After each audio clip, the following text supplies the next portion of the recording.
Hello. तर आज आम्ही चाललो आहोत सिद्धटेकला आणि गाडीवर बसलं की लहान मुलांना अशी झोप येते बघा. त्यामुळे थोडं नादवायचं काम चालू होतं. तर तुम्ही सिद्धटेकला येणार असाल तर थोडी माहिती सांगते. इकडे पेट्रोल पंप आहेत. त्याचबरोबर तुम्हाला खाण्यासाठी भरपूर रेस्टॉरंट मिळतील आणि आता तर जोगेश्वरी मिसळसुद्धा इथे तुम्हाला पाहायला मिळेल.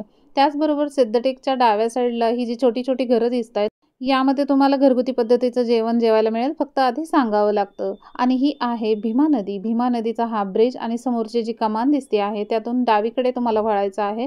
डावीकडे वळलं की अगदी 5 मिनिटात तुम्ही सिद्धटेक मंदिरापर्यंत पोहोचून जाल. मंदिराच्या आतमध्ये गेलं की तुम्हाला पूजेचं सर्व साहित्य मिळतं. पण देवाला चढवू देत नाही, त्यामुळे आम्ही मात्र एवढंच घेतलं. मंदिराच्या अगदी आतमध्ये कॅमेरा अलाउड नाहीये, त्यामुळे आम्ही दर्शन घेऊन तसंच बाहेर आलो. मंदिराच्या बाहेर आलं की पूजेचं भरपूर असं सुंदर पद्धतीचं साहित्य इथे तुम्हाला विकत घेता येईल. तर तुम्ही हे नक्की पाहू शकता.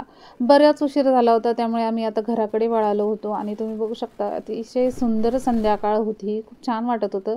येता-येता जोगेश्वरीला थांबलो. मिसळ खायला वेळ नव्हता, पण भेळ मात्र खायचीच होती. आणि असा होता माझा आजचा दिवस. Bye bye.